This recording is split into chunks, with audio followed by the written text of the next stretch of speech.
everybody. I'm Larry Ridley. You're tuned in to the NFL on EA Sports.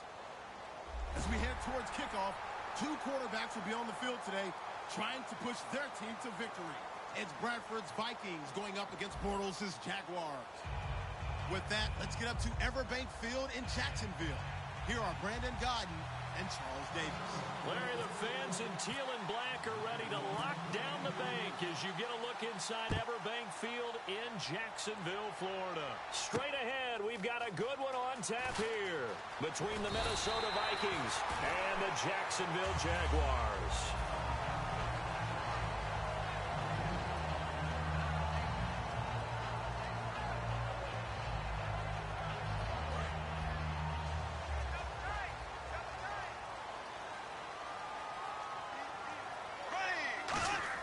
On 1st and 10, here's Bortles.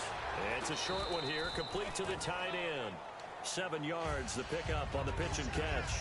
A good, safe pass there right off the bat. That's almost a rhythm play. That's what we like to call it. Get them into rhythm early, something safe, something they're confident about, something they feel good. And once that's completed, then you just keep moving from there because the confidence elevates. Completed pass play. Now let's see if they go back to the air or to the ground. On 2nd down, here's Bortles. He's going to leave this for his running back. It's complete. They get 9 out of that one, and as a result, the drive continues. I'm going to show my age here a little bit. We used to talk about running backs catching the ball as safety valves. Nowadays, they're a big part of the passing offense. Quit acting like you're so old. You're only 65. 9 yards is the pickup there, and they'll have a 2nd and 1. And that looked like some pretty easy yardage there right up the gut. And he's a guy that has some height to him. So when you don't have to drop a shoulder or create or get through contact or trash, makes it a lot easier to stay upright, see the field, and make a run as we just saw there. He could muster only a yard there, and they'll be left with a 3rd and very short. And for this offensive unit that we'll see here in just a second, T.J. Yeldon is certainly someone to mention. Came out of Alabama with a lot of attention, but earned it. This guy is better and better at a lighter weight. Shifty back who can finish with power. On 3rd and short, going with their tight end. And he's going to have a 1st down as he's brought down at the 44-yard line. So it'll be 1st down here after the run. The play clock's running down. Bortles now to throw. They go with a screen. It's Yeldon. And the stop here will come at the 38-yard line. A nice one involved early. You feel like they saw something on tape, or they just have a sense with him because he's had a good week of practice or something in that area that they want him involved, just as you said. They want him to touch it either in the running game or the passing game, but they must like the matchups they're getting. It's a pickup of 6 and good enough to move the chains. That's a prime example of how tough Chris Ivory can be to bring down. He's so good that I think that he would last very well in a boxing gym. You know, because he's going to wear you down with those types of runs all game long. And if they can't start getting him on the ground quicker and more efficiently, they've got a long game in front of them. 5 yards is the tally on 1st down. That brings up 2nd and 5. And a look at the Vikings defensive unit. When I see Sharif Floyd hit the field, I think of all the potential he has, and it's a lot of fun watching that come to the surface. It's a short one here, complete to his tight end. And down inside the 15 he goes. That one goes for 13 yards, and it moves the sticks. When you execute a drag or a crossing route really well and give them a chance to let it develop a little bit, you can gain some significant yardage hitting your tight end on that one. Time running out here on the play clock. Throwing now is Bortles. It's a nice pickup of 12 yards, and it gives him a 1st and goal. Look, the raw numbers of everything doesn't always tell the tale. Allen Robinson caught 80 passes in 2015, 73 in 2016. But the yardage was a big difference, about 500 yards off. Yards per catch way down. 1,400 last year, in the season that just finished 883. It's interesting.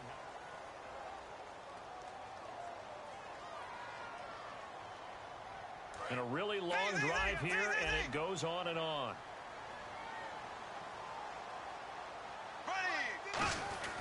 They give it off here to the tight end. And he'll take this one in for a Jags touchdown. Mercedes Lewis taking it in. And the Jaguars drive right down the field and score on the opening drive.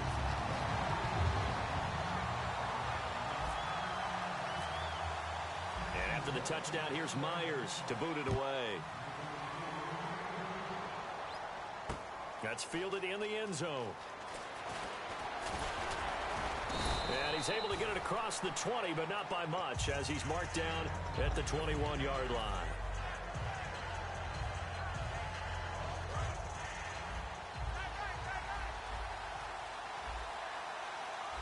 They come up in an offset eye. Here's Peterson as they begin on the ground. And he'll get this up to the 34-yard line. Brandon, I know you play the fantasy football game, and Adrian Peterson has to be a popular pick for owners. But this year, a tough season for him. A knee injury early limited him to 72 yards total for the season. Yeah, early indeed. Week 2 on that knee injury. So 72 yards, as you said, for the year. Came back, admirable, hoping to get him into the playoffs, but didn't look like he was ready to return. One guy I never count out, though, is Adrian Peterson. I expect a monster return in 2017. First down, here's a run with Peterson. And he's going to take this one down to about the 46-yard line. A good run there on first down, and it'll leave him with a 2nd and 2. I know the toss play begins with the guy taking the snap and turning around and tossing it to the runner. But where the real intrigue is, can they seal the edge? Whether it's an offensive tackle or a tight end in the direction they want to run the football. If they do that, that's the result that you get, that type of a gain. If they don't, oftentimes it's not a very successful play. I'm just looking side by side at Diggs' number, rookie year versus sophomore year a season ago. 52 catches as a rook, 84 last year. But something you pointed out to me, yards per catch is off a bit, isn't it? It is, and, you know, his first year, he was known a little bit more as a big play threat. This past season, adjusting to a new quarterback in Sam Bradford, that number went down by about 3 yards per catch. But he can be an explosive type of a receiver. Look at the last 2 games of the regular season. Well, on again with Peterson. And he won't get much. Maybe a couple. Down inside the 35 to the 34. The former Giant, Prince Amukamara, on the stop. Well, so many times we look at a short run and we praise the offense for trying to set the tempo and establish things. But the defensive guys, hey, they just run the battle there. It wasn't a big run given up. They don't always have to absorb the body blows. Sometimes they dish them out themselves. It's a gain of 5 on the play, and it'll bring up a 4th down. It's a 47-yard field goal try from here, but instead they're going to opt to go for it on 4th down. They're going to run. It's McKinnon. And he's going to get the first down as they bring him down at the 23. A minute 58 to go in this first half of play. Back with more from Jacksonville. Don't go anywhere. We'll be back after this. They pitch it out to Peterson. 3 yards on the pickup there, and it'll be 2nd down. Some of the most unselfish players on any football team, defensive tackles, because we ask them to just eat up blocks and allow other people to make tackles. But when he can make a play himself, as we just saw there, that's a big day. They'll try to throw now. Bradford. He's got it complete to Diggs, right side. That catch good for 5. It's 3rd down. Well, just play after play after play on this long drive for the offense. They'll run it. Here's Peterson. And he gets the first down yardage before he's brought down just outside the 10 at the 11. Well, partner, they might want to tear up their scouting reports a little bit here because they just broke tendency. 3rd down, you don't ordinarily see a toss. They ran it really well and picked up the first down. I love the way the edges were sealed, which allowed him to get to the corner. That's going to be caught at the 10-yard line. And he'll be brought down here at the 3-yard line. It's a gain of 7, and that'll make it a 2nd down. He had time, was able to survey the field and find a soft spot in that zone coverage. And that's where it gets difficult for a defender, Brandon. You go to your spots on the field that you have to cover, and when the offense finds an area that you're not in, that's where they throw the football. And he'll get blown up behind the line of scrimmage, back at the 6. He lost 2 there, and it's 3rd down. Toss play to McKinnon. A loss of a yard, and it brings brings up fourth. They'll break the huddle here and go for it. This is fourth down. Whenever I go to a team's practice facility and watch them work, I love to watch the defensive guys in what they call pursuit drills. The ball goes either towards them or away from them. How fast will... And they're going to get him. They bring him down to the sack back at the 16-yard line. The Jaguars getting set to go. And the ball backed way up. So thinking with this amount of time on the clock, probably just sit on it. And we'll see these two teams go to the line. Now Bortles thinking twice about their offensive setup. He's going to take a timeout.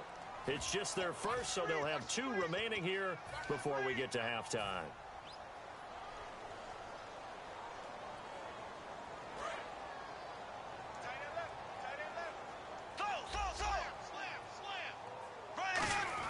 Look at this, a tight end carry. And that closed up quickly there as he gets it up only to about the 17. 2 yards on the carry there. It'll be second down. So we've hit Yeah, that's perfect. 2. Davis, deep. I gotta go. Okay, and sorry about that. Didn't know Larry got cut off early. We are back and ready for the third quarter. This is taken about 7 yards deep. And he'll take it back to about the 19-yard line. Out come the Vikings. They'll have it first on offense as we begin the third. They're down here, but very much in this game. What's the tonality of a coach's talk when a game is within striking distance like this at intermission? Typically, what they're doing is emphasizing the things that went well in the first half and wanting more of that. Sure, you've got to go over some of the errors and clean up some things because there's a reason you're down. But overall, I think they want to stay positive, stay up with this team. We're just starting the second half, and we've got the football. Let's go ahead and punch it in, and then we'll take it from there. See how that recipe works. On second down, Bradford again. And he's got the hook up here. It's Kyle Rudolph. And he's eventually brought down, but not before he reaches the 39, just shy of the 40. So after that big gain, let's see what else the offense has up its sleeve.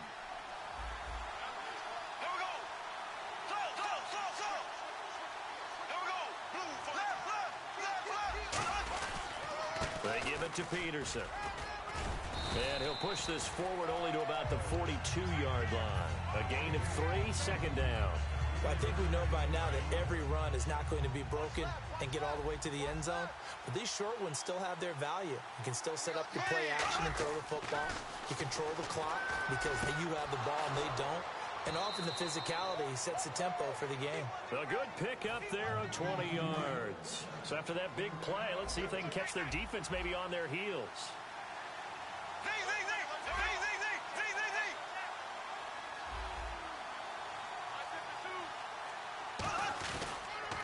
A toss play. This is Peterson. And a solid run down inside the 30. A nice run there, 9 yards. And it'll be... And the guy carrying the ball, he's becoming more like a body blows guy. Every carry is putting some damage on the defense. So after a while, I'm not too sure how many guys are going to want to run up and tackle him. Now a second down throw for Bradford. The left side caught by Diggs. A nice pick up there, 10 yards, and it'll move the sticks. A little football 101 there. You just see the receiver try to run down the defender, meaning he goes right at him and really trying to move him a little bit towards the center of the field so he can put his foot in the ground and break to the out, to the sideline, and make a catch. From the red zone now, Bradford. And it pops free. The collision there jarred the ball loose and brings up second down. Just looking at it from a defensive perspective, when you break the huddle in the red zone, tight end is one of the guys you've got a key on because quarterbacks want the ball in their hands fast in this position, and they want to get it to someone. And in this case, he had the play. They just didn't complete it. Throwing again. Bradford on second and 10. And Diggs has it. That catch good for only a yard, and it'll be third down.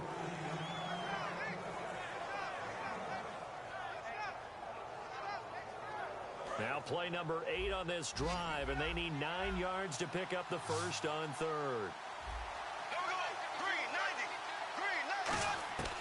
On third down, Bradford. This will be caught at about the 5. A solid pickup at 13 sets him up first and goal. So he makes the grab and the change move forward. Nice job by the offensive line giving them time to complete that first down pass.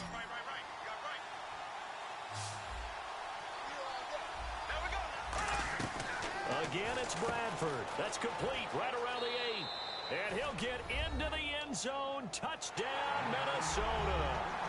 Adam Thielen, a 5-yard touchdown. And the Vikings are an extra point away from tying this thing up. It's good, and we're all tied at 7 apiece. Nothing separating these two teams on the scoreboard as the kick's away here. Here's Corey Grant now to return. And not a bad return here. He gets it out to the 25-yard line. Now we take a glance at the offense as they work their way back out for their first possession of the second half.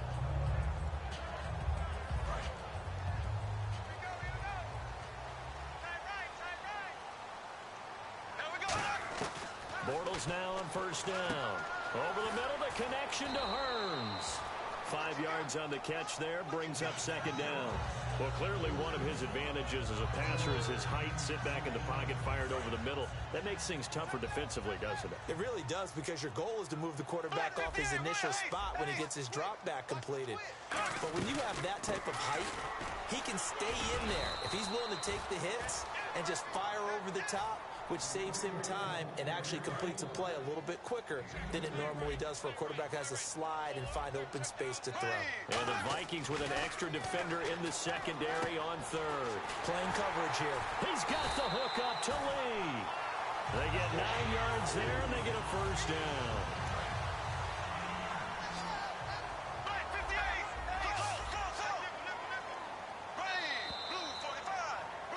Back now in Jacksonville.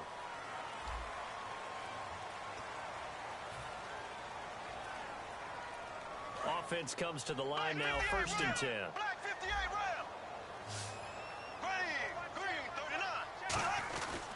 On the run, it's Yeldon. And running room scarce here. He's going to be stopped in his tracks at the line of scrimmage. That's going to go as a loss of a yard, and it'll be second down. Let's just go ahead and go back through that play with his eyes, because he's got to read his keys. Run or pass right off the top. You're probably going to read an offensive lineman to see if he sets up in pass protection, if he fires out for a running play. The next thing is you're going to check and see what the back's going to do. And if he ends up with the football, okay, now you got to check and see. Does an offensive lineman come downfield and try and block you? Are you going to try to elude him? Are you going to take him on and hold your spot? What are you going to do? In this case, didn't have to do any of that. Saw all of his keys, saw the play in front of him, and ran clean to the ball carrier and finished off the play. And brought down, but able to get it to their 30-yard line. They give him 13 yards there on the play and a fresh set of downs. And here comes play number 6 on this drive. They'll need to get the play off quickly. On first down, this is Ivory. Down to about the 22 here. A solid run on first down. Gain of 7 leaves them with a 2nd and 3. Offense staying ahead of the chains here. 2nd and 3. And once again, leverage wins. The offensive line, lower than the defensive front. They moved them and found some good space for the guy carrying the ball. He's going to flip that out to the flat. It's complete. And they'll bring him down at the 18-yard line. Just 4 yards on the pickup, but that's good enough to extend the drive. We always talk about having to read defenses and how complicated that is. Well, this was an excellent read. Read the pressure and got rid of the football before it even got to him for a nice game. And when they're blitzing like that, running back usually a good spot to go with a football? Without a doubt, because he's right in your sight line or he's near you. So you're able to just get it to him easily. And once he gets in space, that's usually a good matchup for him. Time for a break. We'll come back and see how it all shakes out after this. 3 yards remaining here on second down. Shift together here from the D-line. They come out here in the eye. They keep it on the ground. This time it's Yeldon. And he's going to be met at the line of scrimmage and taken down. And now the Vikings are going to stop it here on defense with a timeout. It's just their first. They've got 2 more to use here in the final stages. And this seemingly endless drive continues.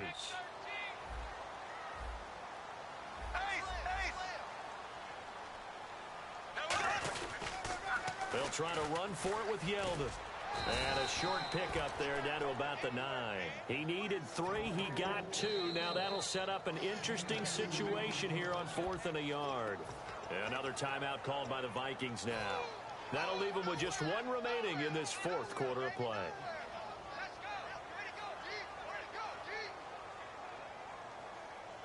Tie game, 4th quarter, and they're going for this thing on 4th down.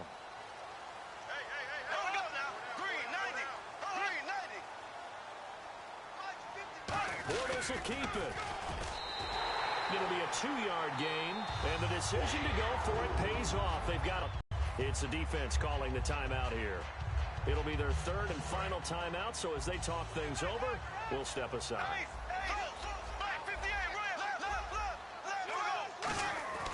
They'll try to run for it with Yeldon. And he's going to get hit at the line of scrimmage and driven backwards. No gain on the play that time, and it sets up 2nd and goal. Long drive. The defense just cannot seem to catch a break and get off the field. 2nd down, goal to go from the 6. They'll give Yeldon another crack. A nice run there as he picks up 6. It's going to be 3rd and goal now. 2 straight shots on the ground. Now on 3rd, do you go to the air? I think the possibility exists, and if you're doing it, you're probably going play action since you ran it twice. But I often think that 2nd down. And that's a touchdown as they've broken our tie here in the final minute of the 4th. Well, any thoughts about overtime have ended at this juncture. That touchdown puts them up 6. I would imagine they'll kick the extra point now and rely on their defense. Yeah, rely on their defense. So a little bit of time left on the clock here in the 4th, but they got to feel good now. And after the touchdown, here's Myers to boot it away. That'll be taken in the end zone. And he'll get it up to about the 26-yard line, just across the 25. Now the Minnesota offense set to take over again. Critical condition here, obviously. Got to hope to get something quick right and then maybe take that shot deep. And once they do take the big shot, you've got to worry on defense. Of course, no one getting behind the defense and make it an easy throw. But nowadays, it's not just the ball being tipped in the air and people in the end zone in a cluster. It's that guy that's short of the end zone who comes up and ends up making the play because he goes unguarded. So there's a lot. A crusher there as it's intercepted. Picked off by Deshaun Gibson. And he'll return this one just shy of midfield to the 49. Here comes the Jaguars offense as they get set to go again. The clock cannot be stopped here. Defense can't do anything. So kneel it down, take it home. No doubt about it. It's what you practice for in winning situations each and every week. Victory formation. Take a knee and go on into the locker room and celebrate. Call it a victory.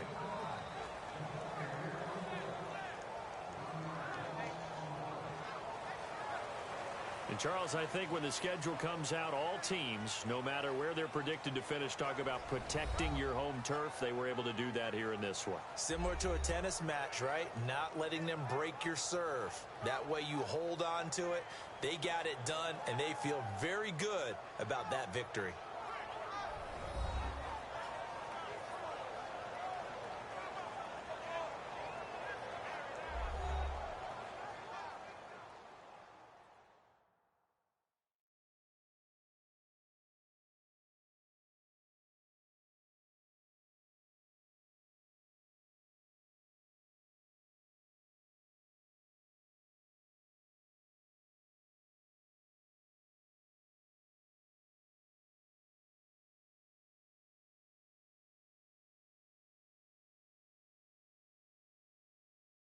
About do it for Charles Davis. I'm Brandon Gaudin. You've been watching the NFL on EA Sports. For more, log on to easports.com.